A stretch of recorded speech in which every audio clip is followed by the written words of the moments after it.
سفر معراج جو ہے اس کے 3 مراحل ہیں اور ہر مرحلے کے اپنے اپنے واقعات ہیں۔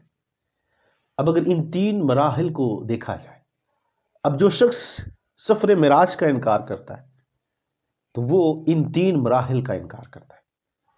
اگر وہ ایک مرحلے کو مانتا ہے اور 2 باقی کو نہیں مانتا ہے، یا 2 کو مانتا ہے وہ 1 کو نہیں مانتا، آپ کو لامالا تینوں مراحل کو تسلیم کرنا ہوگا۔ اب میں اس کو اس طرح آپ کو سمجھاتا ہوں کہ پہلا جو مرحلہ ہے وہ مسجد حرام سے مسجد اقصی تک ہے۔ اب اس کے اندر کیا واقعات ہیں؟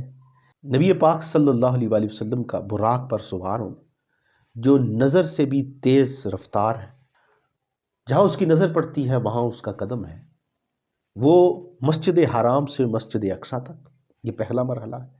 پھر مسجد اقصی میں انبیاء علیہم السلام کا انتظار، پھر آقا علیہ السلام کی شان استقبال، پھر آقا علیہ السلام نے وہاں ان کی امامت فرمائی جہاں سے آپ کو امام الانبیاء کہا گیا۔ پھر دوسرا مرحلہ یہاں سے آگے شروع ہوتا ہے، اور پھر یہ مسجد اقصی سے سدرۃ المنتہا تک، یہ دوسرا مرحلہ ہے۔ اور پھر ان آسمانوں میں ہمیں کچھ روایات ملتی ہیں کہ ان میں حضرت ابراہیم علیہ السلام سے، حضرت موسیٰ علیہ السلام سے، اور چند ایک دیگر اور بھی روایات ہمیں ملتی ہیں جن میں دیگر انبیاء علیہ السلام سے بھی ملاقات ہے۔ اس کے بعد یہ پھر تیسرا مرحلہ ہے جو سدرۃ المنتہا سے پھر لامکان کی طرف سفر ہے، اور یہ وہ سفر ہے جس میں آپ کے ساتھ کوئی فرشتہ بھی نہیں، یعنی یہ سفر آپ کا تنہا سفر ہے، اور کیونکہ یہ سدرہ سے لامکان کی طرف ہے تو یہ اس کے بارے میں پھر قرآن کہتا ہے کہ ثم دنا فتدلی فقاب قوسین او ادنی، کہ وہ ملاقات پھر کیسی تھی۔ آقا علیہ السلام کی بے شمار ایسی احادیث ہیں جو اس ملاقات کو بھی ظاہر کرتی ہیں۔ اسی طرح پھر جنت کی سیر ہے، پھر دوزخ کا نظارہ ہے، پھر جنت میں آپ نے کچھ واقعات دیکھے، ان میں آپ نے کوثر کو دیکھا، آپ نے رجب ایک نہر کو دیکھا۔ اسی طرح دوزخ میں آپ نے کچھ حضرات کو دیکھا جن کے پیٹ جو ہیں وہ کمروں کی طرح ہیں۔ پوچھا یہ کون ہے؟ فرمایا کہ یہ سود خور ہے۔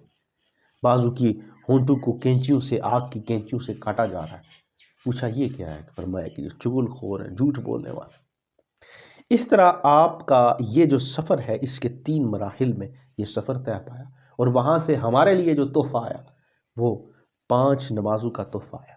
اس کے اوپر بھی بے شمار روایات ہیں کہ حضرت موسیٰ علیہ السلام کی ملاقات ہے، اور پھر ہر بار 5 نمازیں کم ہونا، یہ اس طرح کی بے شمار روایات ہیں۔